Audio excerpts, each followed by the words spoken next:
Slava tebi, Kriste Bože, kralju slave vječite.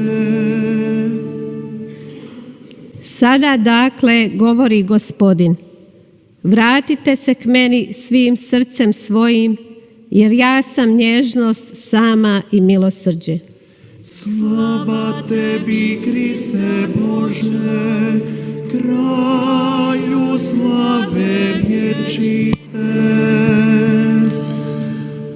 Gospodin s vama. I s duhom tvojim. Čitanje Svetog Evanđelja po Ivanu. Slava tebi, Gospodine. U ono vrijeme Židovi ponovno pograbiše kamenje da Isusa kamenuju. Isus im odgovori: mnoga vam dobra djela očeva pokazah, za koje me od tih djela kamenujete? Odgovoriše mu Židovi: zbog dobra te djela ne kamenujemo, nego zbog hule što ti čovjek sebe Bogom praviš. Odgovori im Isus: nije li pisano u vašem zakonu, ja rekoh bogovi ste? Ako bogovima nazva one kojima je riječ Božja upravljena, a pismo se ne može dokinuti, kako onda vi onome kog Otac posveti i posla na svijet možete reći huliš? Zbog toga što rekoh sin sam Božji. Ako ne činim djela Oca svoga, nemojte mi vjerovati. Ali ako činim, sve ako meni i ne vjerujete, djelima vjerujte. Pa uvidite i upoznajte da je Otac u meni i ja u Ocu. Na to ga ponovno nastojah uhvatiti, ali im on izmaknu iz ruku. I ode ponovno na onu stranu Jordana, na mjesto gdje je prije Ivan krstio. I ostao ondje. A mnogi dođoše k njemu i rekoše mu: Ivan do duše ne učini ni jednog znamenja, ali se sve obistinilo što je rekao o ovome. Mnogi ondje povjerovaše u njega. Riječ Gospodnja.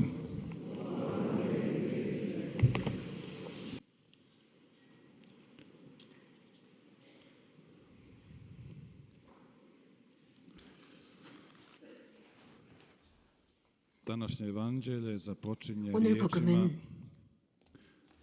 Židovi ponovno 유다인들이 pograbiše 돌을 집어 kamenje 예수님께 던지려고 da 하는 Isusa 장면에서부터 kamenuju. 시작하고 있습니다.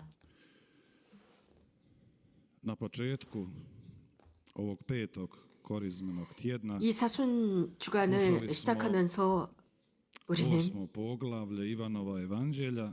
요한복음 I 8장을 ako se 들었습니다. prisjetimo, u tom evanđelju 그 8장 복음에서 susrećemo Židove 유다인들을 만날 수 koji 있었는데 također 그들은 dolaze s kamenjem 돌을 u 집어들고 i dovode Isusu ženu uhvaćenu u 음행하던 plenu. 여인을 예수님 앞으로 끌고 오는 장면이었습니다. 예수님께서 그 여인을 고우하해 주셨습니다. 그는 돌에 맞아 죽지 않았습니다. 이런 상황 속에서 그들은 돌을 던져서 죽이려고 했습니다. 예수님 앞에 그 여인을 끌고 갔을 때 예수님은 침묵을 지키고 바닥에 무엇인가 쓰고 계셨습니다. 이 상황은 굉장히 긴장감이 도는 상황이었습니다. 침묵, 그 침묵은 너무나 강했습니다. 그 침묵 속에서 예수님의 질문이 들려나옵니다. 너희들 중에 죄가 없는 사람부터 먼저 돌을 던져라 였습니다. 침묵이 흘렀습니다. 그리고 거기에서 연장자부터 한 명씩 자리를 떠나기 시작했습니다.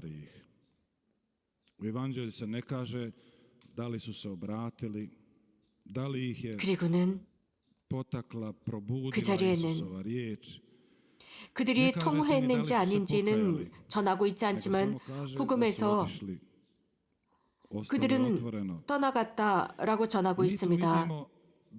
여기에서 볼 수 있는 것은 그들은 소리 지르고 누군가를 고발합니다. 타인을 고발하는 모습. 하지만 하느님은 침묵하십니다. 그 앞에서 말입니다. 이런 경우 하느님께서는 말씀하셨는데 그 말씀은 번개 같았습니다. 번갯빛, poput svjetla 그 빛 앞에서 인간은 꼼짝할 수 없는 빛입니다. 그래서 그들은 모두 도망치고 숨어버립니다. 형제자매 여러분, 우리도 그렇습니다. 우리도 하느님의 말씀 앞에 있도록 불렸습니다. 하느님의 말씀은 우리들을 위기로 몰아넣고자 합니다.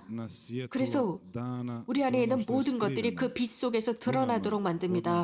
우리 안에 숨겨진 것들입니다. 예수님께서는 진리만이 너희를 자유롭게 할 것이다. 너희들을 회복시키고 건강하게 할 것이다 라고 했습니다. 오늘 복음에서 유다인들이 이제는 돌을 집어들고 예수님께 덤빕니다. 곧 예수님께서 그들과 담판을 짓기를 바랍니다. 그분의 정체성에 관해서 말씀하신 것에 관해서 그들은 예수님과 담판을 지으려고 합니다. 그것이 모독이라고 합니다. 예수님께서 하느님처럼 소개했다라는 것입니다. 이렇게 유다인들과 예수님 사이의 논쟁 속에서 예수님께서 그들에게 말씀하십니다. 그들 앞에 좋은 일, 선행에 관해서 언급하십니다. 나의 활동을 보아라. 내 말을 믿고 싶지 않으면 내가 한 좋은 일을 보아라 였습니다. 나무는 열매에 의해서 알아보게 되어 있습니다. 그 어떤 나무의 뿌리도 볼 수는 없지만 열매를 보고 그 나무를 알아봅니다. 그래서 여기에서의 판단 기준은 그 어떤 나무도, 즉 나쁜 나무, 튼실하지 못한 나무가 튼실한 열매를 맺을 수 없습니다. 결국 좋은 일은 하느님으로부터 오는 것입니다. 좋은 일, 선행입니다. 자, 우리 자문해 봅시다. 이런 상황인데도 그 유대인들 돌을 집어들고 예수님께 던지고 예수님의 입을 다물게 하려고 하는 그 사람들의 마음에는 무엇이 있을까요? 예수님이 사라지길 바랬습니다. 우리 인간의 마음에는 무엇이 있을까요? 다른 사람을 죽이고 다른 사람이 좀 사라졌으면 좋겠다 싶은 인간의 마음은 도대체 무엇을 담고 있을까요? 그 악한 뜻. 우리들 속에, 내면 속에 이런 악함을 지니고 있습니다. 우리들의 진리라고 하면서도 그 속에는 편견이 자리하고 있습니다. 이러한 편견과 악의 정의라고 하면서 이런 악의를 지니고 있습니다. 그래서 어떤 다른 할 말이 없을 때는 폭력을 행사하려고 합니다. 이런 일이 복음에서, 지금 복음에서 등장하고 있습니다. 예수님 동시대에도 그랬고 지금도 이런 일이 다시 자행되고 있습니다. 우리 인간 관계에서, 우리들의 관계 속에서 드러나고 있습니다. 이런 폭력들은 쉽게 보여집니다. 많은 방법의 다양한 폭력이 존재하는 것을 알고 있습니다. 예를 들자면 말의 폭력입니다. 언어의 폭력 혹은 침묵의 폭력도 있습니다. 침묵으로도 우리는 폭력을 행할 수 있고 침묵으로도 우리 인간관계를 파괴할 수 있습니다. 내 곁에 있는 사람을 침묵으로도 죽일 수 있습니다. 가족들을 침묵으로도 죽일 수 있습니다. 우리들의 인간관계를 침묵이라는 폭력으로도 살해할 수 있습니다. 말과 침묵이라고 하는 두 가지 요소는 자칫 잘못하면 폭력의 도구가 될 수 있습니다. 우리가 타인들에 관해서 잘못 말할 때, 험담을 할 때, 혹은 말해야 하는 장소에서 침묵을 할 때입니다. 예수님께서는 그 유다인들과 대화를 시도하십니다. 그들의 마음이 완고했지만 예수님은 시도하십니다. 그럼에도 불구하고 그들의 질문에 예수님께서는 모두 답을 하십니다. 그럼에도 불구하고 그들로부터 받은 응답은 폭력이었습니다. 듣고 싶어 하지 않은 사람만큼 완고한 사람은 없습니다. 이런 사람은 귀가 먹은 사람입니다. 그들 앞에서 하느님조차도 무능합니다. 자신의 진리, 자신의 생각 안에서 완고함 속에서 완전히 폐쇄된 사람 앞에서 하느님조차 무능해져 버립니다. 예수님께서는 자주 말씀하셨습니다. 귀가 있는 사람은 들어라 라고 하셨습니다. 모두가 귀가 있었지만 듣지 않았습니다. 똑같은 말씀이었지만 누구는 들었고 누구는 듣지 못합니다. 이 자리에 있었지만 정말 영혼과 마음은 이 자리에 있지 않은 사람들, 그래서 듣지 못합니다. 똑같이 귀가 있음에도 불구하고 말입니다. 진리를 듣고 싶어하는 사람들, 어떤 사람들은 자신들이 하느님을 소유하고 있다고 생각하고 자신들 안에 진리가 있다고 생각합니다.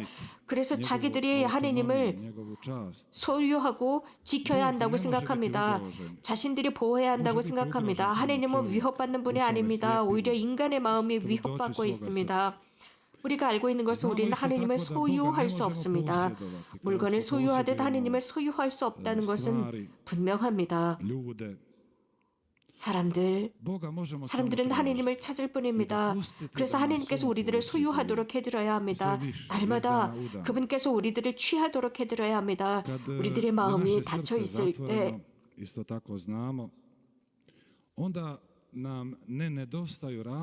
타인을 향해 돌을 던지는 행위를 하고야만 합니다. 우리는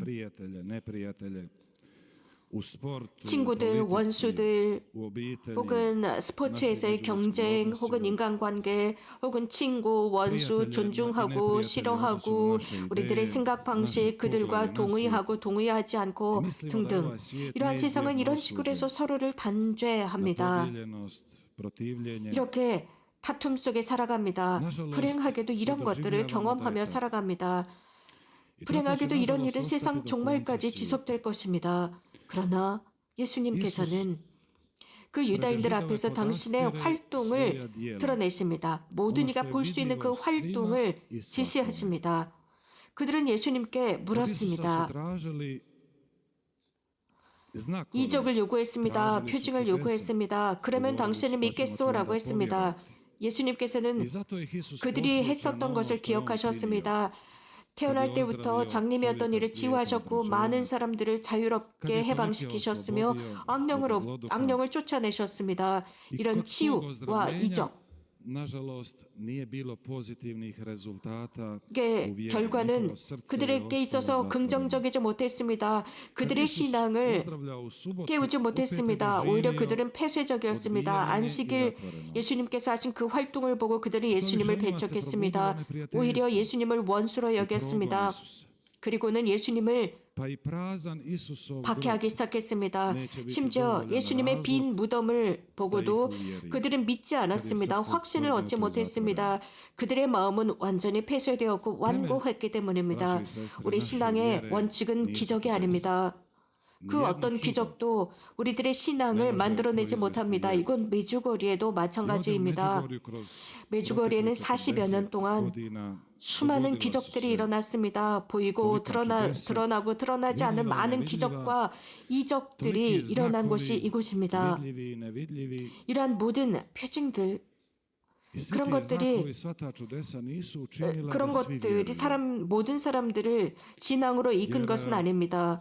어떤 사람들은 기적이나 표징을 기다립니다. 신앙을 갖기 위해서, 믿기 위해서 이런 이적과 표징을 기다리는 이들이 있습니다. 그래서 이 기적이 진행되는 만큼 그들의 믿음도 진행됩니다. 기적이 사라지면 그들의 믿음도 사라집니다. 다시 말씀드립니다. 기적이나 이적이 우리들의 신앙을 돈독하게 하지 않습니다. 우리들의 신앙의 바탕은 예수 그리스도 인성을 바탕으로 해야 합니다. 그분께서 우리들을 위해서 사람이 되셨고 순환당하셨고 십자가에서 돌아가신 이 원칙입니다. 우리들의 신앙은 생생한 복되신 동정마리의 신앙을 모범으로 하고 있습니다.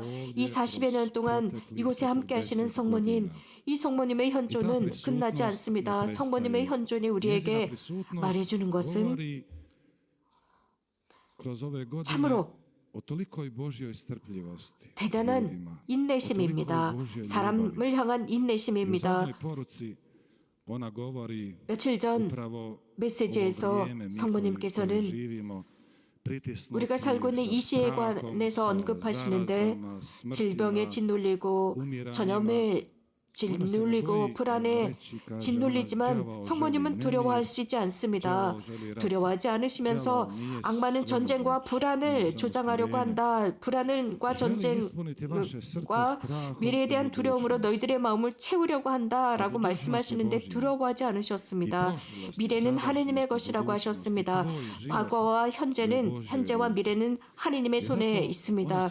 이렇게 우리들을 신앙으로 이끄십니다. 복음에서도 그렇습니다. U današnjem evanđelju vidimo da je bilo oni koji su unatoč protivljenju, unatoč onima koji 논쟁을 하고 u ruci drže kamenje, da kamenuju Isusa, bilo je oni koji su Isusu 돌을 손에 들고 povjerovali. 예수님을 돌로 치려고 했었던 그 유다인들, Jako je ta vjera 그들의 신앙의 단계, ali bilo je i onda i danas 그들의 그 srca koja 완고한 su 마음, otvorena. 이 있습니다. 하지만 또 열린 마음을 갖기 위해서는 시간이 필요합니다. 과정이 필요합니다. 예수님을 따랐던 제자들 처음에는 기쁨으로 예수님을 따랐지만 그들 또한 정화의 단계를 필요로 했습니다. 과정이었습니다. 의문과 의심의 과정을 필요로 했습니다. 우리가 예수님께 완전히 속하길 바란다면 우리도 이러한 모든 과정을 거쳐야 합니다. 그렇게 해야만 우리가 지닌 신앙이 튼튼해지고 강건해지고 하느님의 말씀에 바탕을 두게 됩니다. 하느님의 인성에 바탕을 두게 됩니다. 그저 순간에 지나갈 이적에 바탕을 두는 것이 아닙니다. 다시 말씀드립니다. 기적이 우리들의 신앙을 생성해주지 않습니다. 단지 우리들의 신앙, 우리가 신앙을 지녔다면 그 신앙을 강하게 해줄 수는 있습니다. 그러나 신앙을 만들어내지는 못합니다. 성모님께서 우리에게 말씀하십니다. 단순한 기도를 하면서 기적을 행할 수 있다고 하셨습니다. 하느님의 사랑의 영향 을 퍼뜨릴 수 있습니다. 하느님께서 우리에게 자비를 베풀어 주십사. 그래서 우리가 살아가고 있는 이 하루하루 속에서